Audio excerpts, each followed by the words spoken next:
Hello, good morning, and welcome to the 107th Learn with Lorna.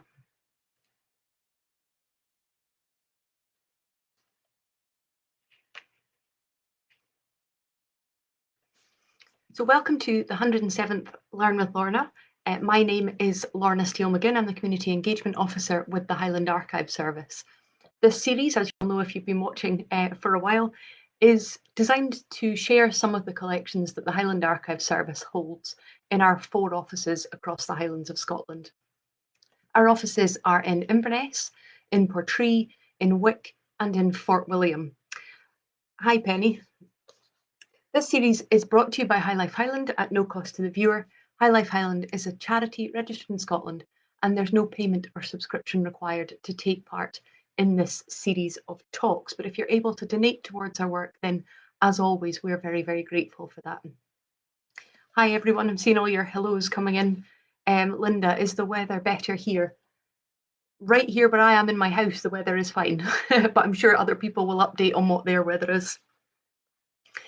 Okay, so this week is the second in April's theme of On the Move, and we're looking this week at the subject of customs and excise records. We hold customs and excise records at 2 of our offices, at the Highland Archive and Registration Centre in Inverness, and at Nucleus, the Nuclear and Caithness Archives. So we'll be looking at stories from both of those offices. As always, thank you to the team at Nucleus for their support in pulling together some stories from the Nucleus collections this week. But first, a little bit of context. What are the customs and excise records? What is customs and excise? And it's funny, these are terms that we use all the time, particularly customs we talk about all the time, and you hear about them particularly in the news at the moment. Margaret, I'm seeing your message there. You're a former customs officer. That's excellent. So you can correct me if I get any of my facts wrong about customs and excise. Okay, now very simply, I've gone with a dictionary definition here of what customs are and what excise is. Customs is the official organisation that's responsible for collecting taxes on goods coming into the country and also preventing illegal goods from being brought in. They control the flow of goods in and out of the country over the borders. Excise is a tax on goods, i.e. spirits, produced for the home market. So these are taxes that are levied at the time of manufacture for goods produced for the home market. Also, excise is a tax that's paid for a license to do certain things, such as distill alcohol. So my understanding is that that is the difference between the two. Customs are looking at things coming in and out of the country, excise looking at taxes on things produced in the country for the home market. Now, today the responsibility for the collection of customs and excise duty is one of the remits of HMRC, Her Majesty's Revenue and Customs. But customs payments in some form have been recorded in Britain for over 1,000 years. And of course, being an island nation, that has a big part to do with that. We have a long border, a long coastline that might have customs issues or things trying to be brought into the country. This is excellent, seeing everybody's descriptions, everybody's former customs and excise officers. This is excellent. Okay, now historically there was a split between customs and excise, more than there is now. Following the 1707 Act of Union, the Scottish Board of Customs was established, only to be replaced by a single UK Board of Customs in 1722. This transfer of that responsibility between Scotland and the UK continued, and that is typical of so many things that we see where that responsibility kind of shifts between a Scottish authority and a UK authority. And in 1742, an independent Scottish board came back, but it went back to the UK again in 1823. So that's customs. The administration of excise in Scotland was carried out by commissioners from 1723, transferring to the UK also in 1823. In 1849, the Board of Excise was combined with the Board of Stamps and Taxes to create the Inland Revenue. And then in 1909, HM Customs and HM Excise merged to form HM Customs and Excise. And then in the 2000s, Her Majesty's Customs and Excise and the Inland Revenue formed to create Her Majesty's Revenue and Customs. So I'm aware that's sort of a lot of dates and a lot of information, but it's just to give a little bit of context that where these records sit. And the fact that this is a classic story of amalgamation of government departments. Any government department that has a long history, and that's basically anything that has always needed to be dealt with, will have that huge amalgamation of transferring and departments merging and changing of names, and who's got the authority to deal with things at any given time always changes. Now, for much of that history, at a local level, responsibility for excise was split into districts, and responsibility for customs usually carried out at ports where the collectors were based, reporting back to Edinburgh or to London, given whichever time period we're in, who's in charge. Now, the principal task was to assess and collect duty, as I mentioned, but local officials were often also appointed receivers of wrecks. They often administered the Royal Naval Reserve and also maintained the shipping registers. Ships and fishing boats must be registered at a port of registry before they can be navigated, and local customs officers frequently maintained those registers on behalf of the Registrar General of Seamen from 1786 onwards. And some of those registers are included in the collections that we hold. And that takes me on to the next part. So that's the kind of admin history of where Customs and Excise has come from.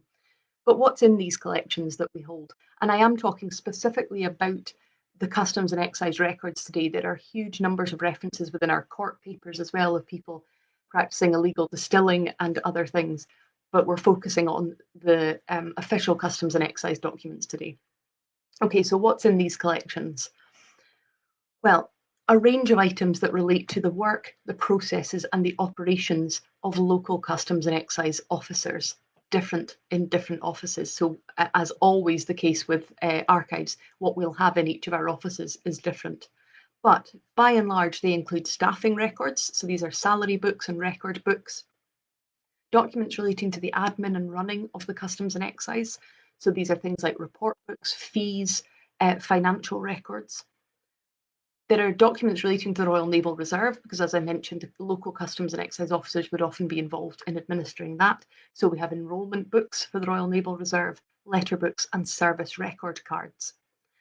And obviously, a large number of documents to do with ships and boats, such as registration documents, fishing and shipping registers, and registers of wrecks. And people use these collections for all sorts of different reasons. If you see there the people who are saying that they worked in this profession, they will have a totally different connection with these records and a totally different affiliation with what they find in there. But people use them for lots of reasons: to trace a family member who was a captain or a Customs and Excise officer, to trace a particular boat, to work out logistical information about how goods were moved, and also to learn about smuggling. When I was looking through this collection for today's talk, I found information about all of those things in there. The collector's report books details reports that were submitted to and by the collectors of customs. So, for instance, when I looked through the one that includes 1918, I found that on the 1st of October 1918, a bothy was found by S.J. Down, the officer, and Alexander Mackenzie, who was the preventative man, in the hills in Kincardine in Ross and Cromarty. And the report explains that they seized and destroyed a mash tun and a fermenting vessel, so this is for illegal distilling, a sample of draff, which is part of the whisky distilling process, was recovered from the ground where it had been scattered. So they seized and took the mash tun and the fermenting vessel, so those things that make whisky, and also the remnants of the process that they found on the ground, and took that away to hand to the surveyor. Another thing I found was that in September, October 1917, the team, the Customs and Excise teams, were dealing with the ship. I think it's Idomeneus, but if any of you, we've got Customs and Excise people here, if we've got Greek scholars, then you can tell me if that's Idomeneus is the correct pronunciation. But this was a steel screw steamer which had been damaged by enemy action in World War I. I think it was a torpedo that hit it. and it had been transporting foreign inward cargo from Glasgow for Glasgow. And the ship came in at Battersea on Barra, and the report book notes that Mr. Brown and Mr. Bell were in attendance to look over this ship. But they note that maybe it would be wise to send in more experienced landing officers from Glasgow to Barra to set free Mr. Brown and Mr. Bell. And they also note that the pressure at Stornoway, the Customs Department Stornoway, was so severe. It said if there was a rush of deserted ships occurring, the staff would be absolutely unequal to this emergency because the staffing situation was at a crisis point. In addition to those report books, and I'm just really selecting a couple of extracts to show you the sort of thing that's in those report books, both Hark and Nucleus hold letter books that contain the correspondence of various officers.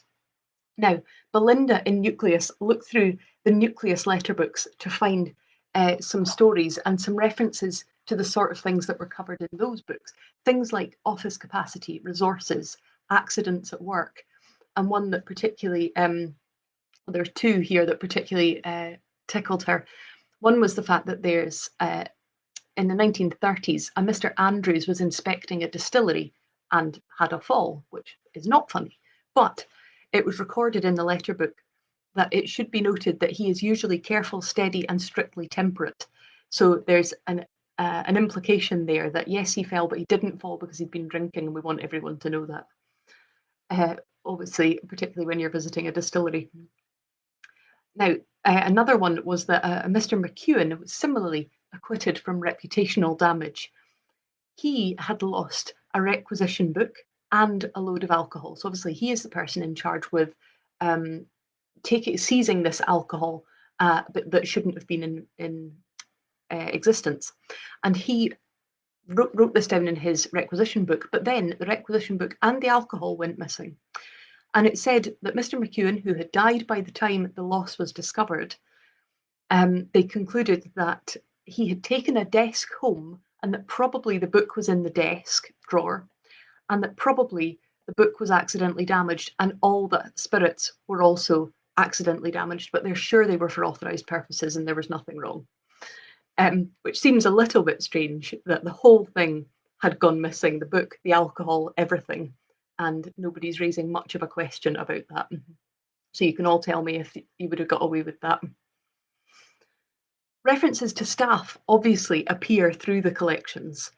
In January 1916, there was a man called R.B. Littlejohn who was based at the Stornoway station, and he went absent without leave under suspicious circumstances. Now, on examination, it was discovered that many of the salvors, so they were the people who were salvaging ships that had come ashore, many of the salvors had not been paid the salvage money that they were due.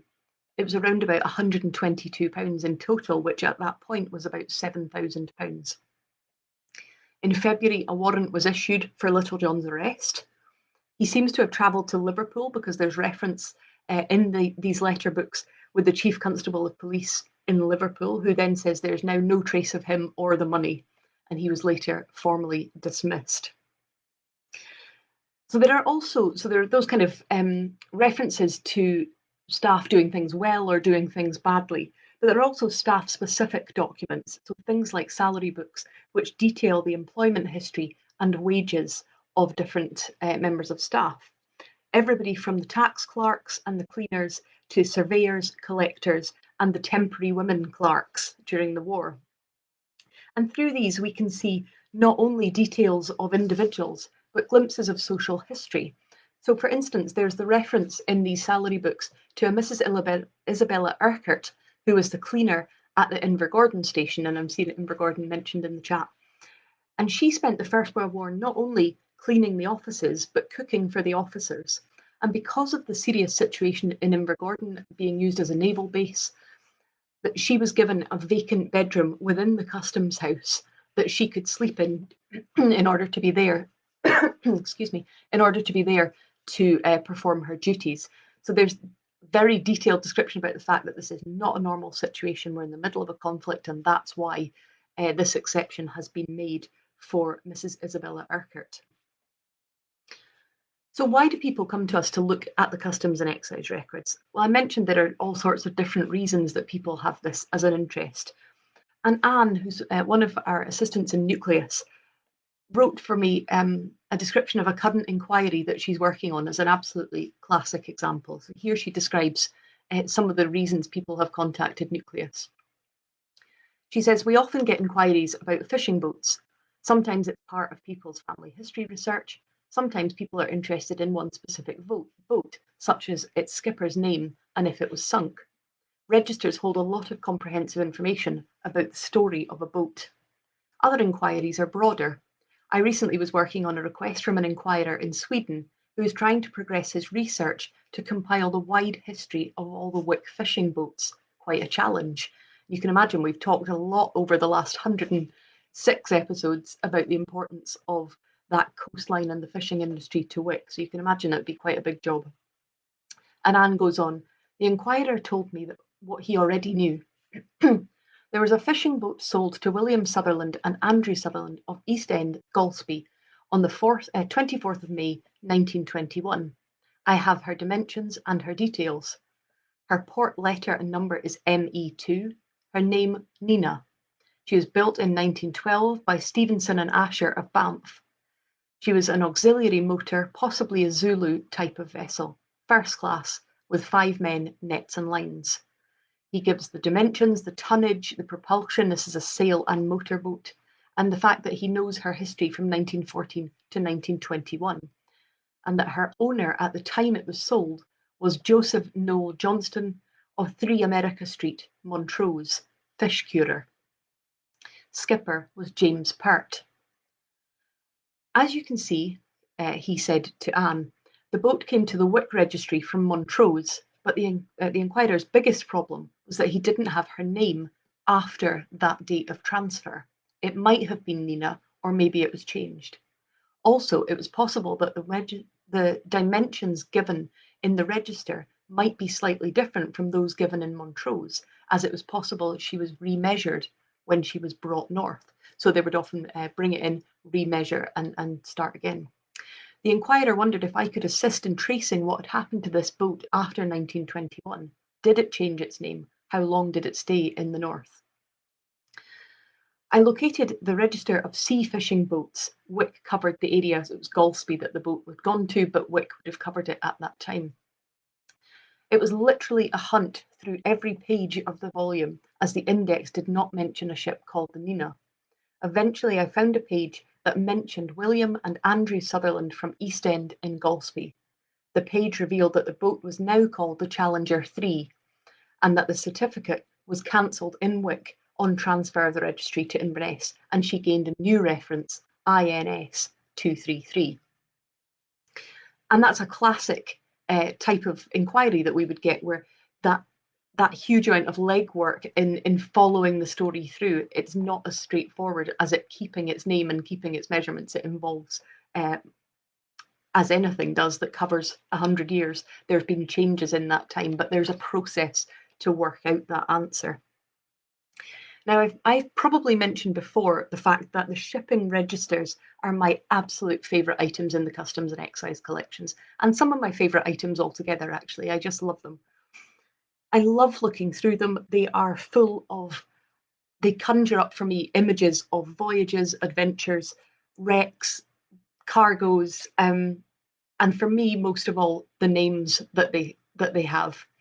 And I'm sure many of you will know, if you've been watching me talk for a long time, that I love a good name of something. I keep a list of good names of people that I come across, but I also love these good names of ships.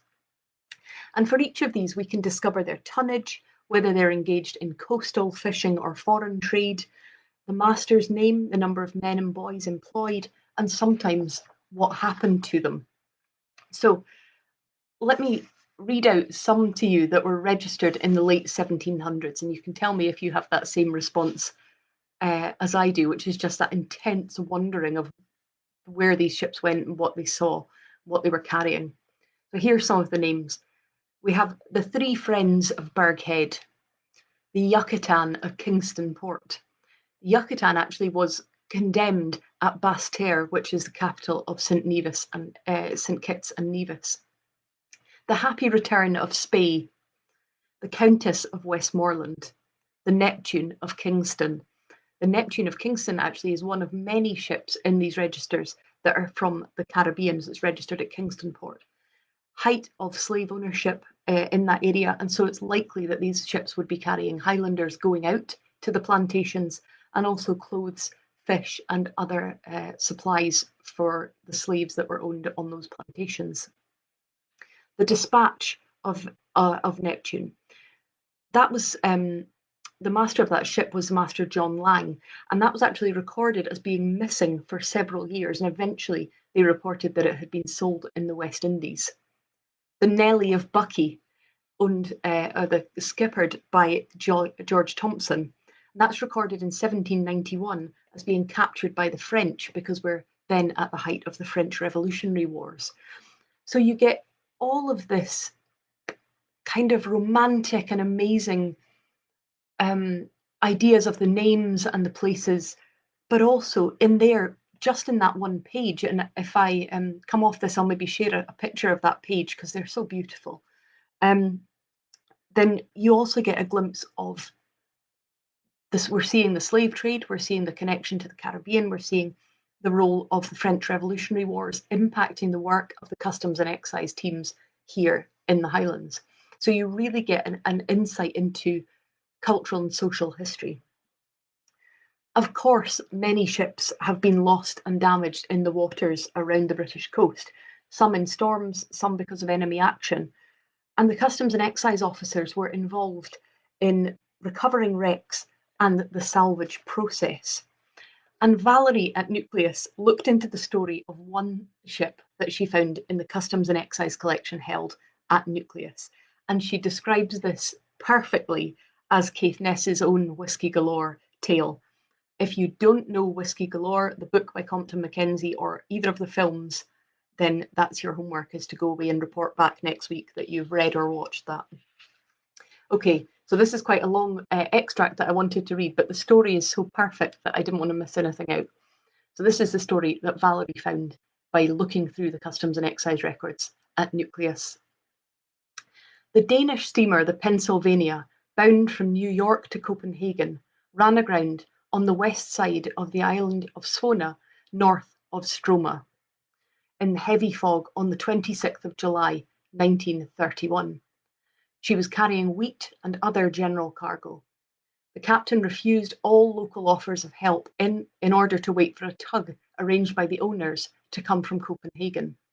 It arrived on the 29th to try and save the Pennsylvania, but she broke amidships and was declared a total loss. Around 1,000 tons of cargo were transferred to Wick. The crew was also evacuated to Wick, and from there they went to Leith and then back to Denmark. So looking in the Wick Board reports book, this is a letter book containing details of the salvage of goods on the SS Pennsylvania. The owners salved what they could, and these goods were loaded into the MV Millrock. The cargo that could be salvaged was brought to Wick and stored in 3 stores, Green's, Duncan's and Cormac's, all secured by crown locks and guarded at night by Duncan and Jameson's watchmen. Extra men were employed on watch duties while goods were being moved as goods not safe in the streets of Wick. That's a direct quote. So there were extra men employed, and it said, goods are not safe in the streets of Wick if they're unguarded. The sheds now contain unmanufactured tobacco, motor car parts, motor car tyres and tubes, silk and other goods, dried fruit, buttons, foodstuff and free goods. After an attempted break-in at one of the stores, the customs officer in Wick reported, "It is obvious," I love this, I hope you will all love this quote as much as I did.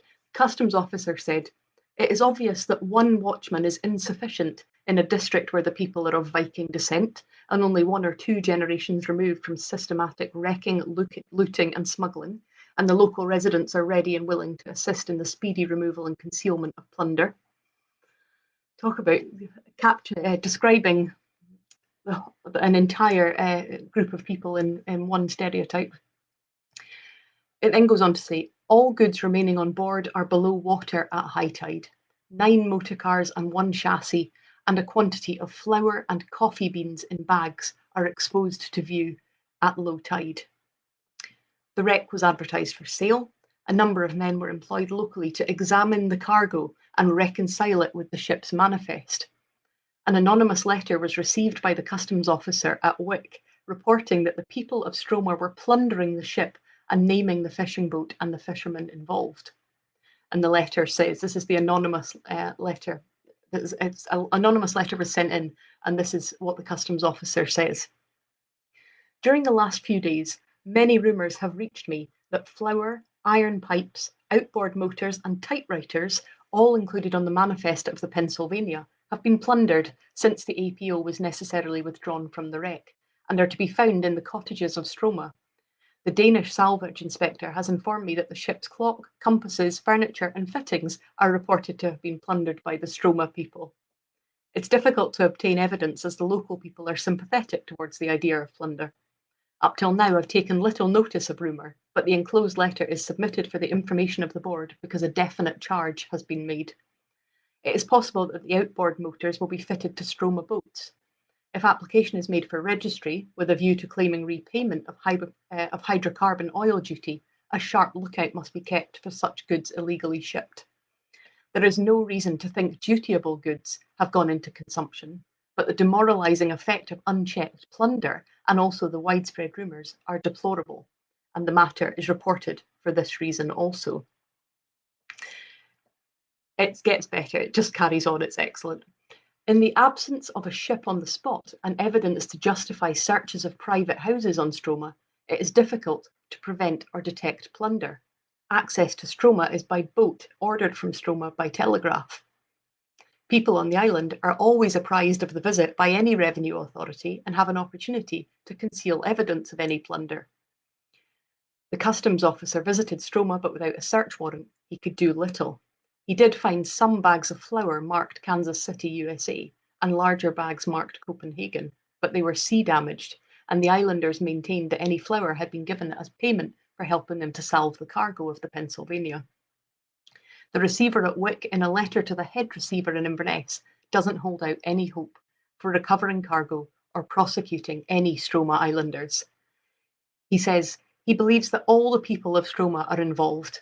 The local policemen make no serious efforts to enforce the law anywhere and appear to take no interest in Stroma, which is consequently more lawless than the remainder of the county. On the 4th of September, 2 men from Stroma, acting on behalf of the Stroma fishermen, bought the wreck and its cargo for £60.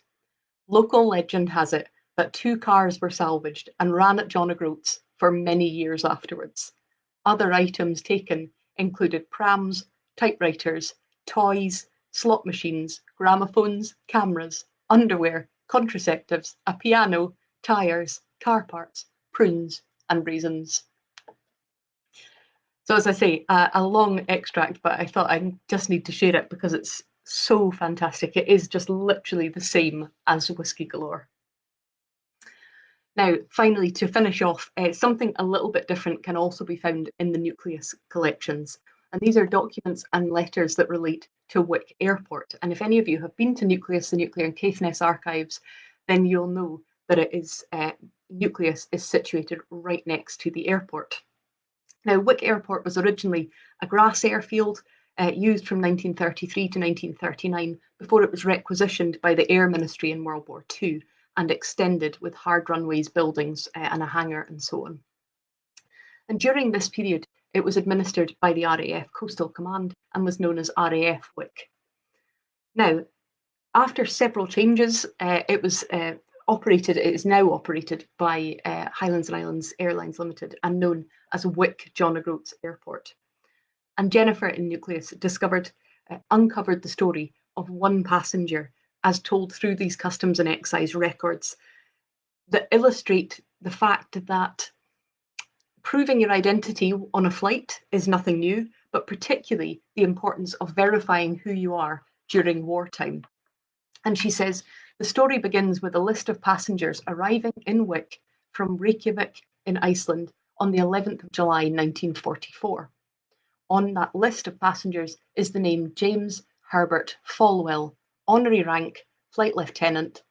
It also contains other details about him, including his date of birth, the 23rd of September 1914, his proposed UK address, which was the YMCA Hostel for Canadians, Earl's Court in London, his passport details, including the name, date, and place of consular endorsement, and that says that he has a certificate of identity issued at Ottawa and signed by J.A. Scully, the Air Vice Marshal. It explains what his reason is for his journey, and it says he's in temporary duty to the UK for the purpose of facilitating recreation at the Maple Leaf Club in London. His occupation is auxiliary services supervisor to the YMCA. So we have this list that records that he has arrived in Wick from Reykjavik via another airfield. So far, so good. But it's followed then by a copy of a letter dated 18th of July 1944, so about a week later, in which the inspector at Glasgow, they've been trying to track down who this person is and why he's there. And the letter then, the inspector in Glasgow says they know nothing of him at Lookers, which would have been the intermediate port or airport. He said they've no record of him coming here, so we don't know how he's got to Wick. He goes through the customs records and he finds that a Catalina aircraft arrived in Lookers from Iceland on the night of the 10th of 11th of July and departed for Wick on the 11th of July. However, only 8 crew were present and no passengers. So he said, well, that's the only plane that has come from Reykjavik, come here and then gone to Wick, but it had no passengers on it. So there must be a mixture of the communication somewhere. It can be the only plane, and therefore Falwell must be one of the members of staff. There's then a note from the HM Immigration Office regarding a T. Folliwell. So you'll remember that the original name was James Herbert Folliwell. The note then from HM Immigration Office says, T. Folliwell, this is on the 21st of July, there is little doubt that Folwell did arrive at Lookers and was reported as service personnel. In actual fact, although he was wearing uniform, he is, from our point of view, a civilian. And then on the 4th of August, this is still rolling on a month later, a note from security officers in Edinburgh saying James Herbert Folwell was returned to Iceland on the 31st of July, but due to a mistake in his name being put down as T. Folliwell rather than J.H. Folliwell, his forms were all incomplete. And as Jen says, we can assume, that's all that we know, but we can assume that if Mr. Folliwell ever returned to the UK again, all his paperwork would have been filled out more correctly and he would have flown as a passenger and not as a sort of temporary member of RAF personnel. For once, I'm finishing just about on time. So I hope you've enjoyed that. There are some fascinating stories within the Customs and Excise records. It's a great collection that we hold in both offices. So please do come in and have a look at them if you're in the area that you're able to do that. I will post a picture of that Customs and Excise shipping register because I do think it's particularly beautiful. Thank you for joining me. It was lovely to have people who know the industry there as well. Also, I was just seeing a question coming up there about slavery. Did the Highlands have slaves? Yes, as somebody mentioned, yes, I did a Learn with Lorna on this maybe last year sometime. Absolutely, Highlanders were involved in slave ownership in the Caribbean, and certainly a large amount of money came back to the Highlands from that uncomfortable subject, but important one. So thank you for joining me. I hope you can join me next week. Next week, I'll be looking at the story of the Lovat Scouts, how they came to be formed, their service in the Boer War, and the story of that particular part of the British Army. So I hope you can join me next week for that. A reminder that this series is brought to you by High Life Highland at no cost to the viewer, that High Life Highland is a charity registered in Scotland, and there's no payment or subscription to take part in this series of events. But if you're able to donate towards our work, then thank you very much for doing so.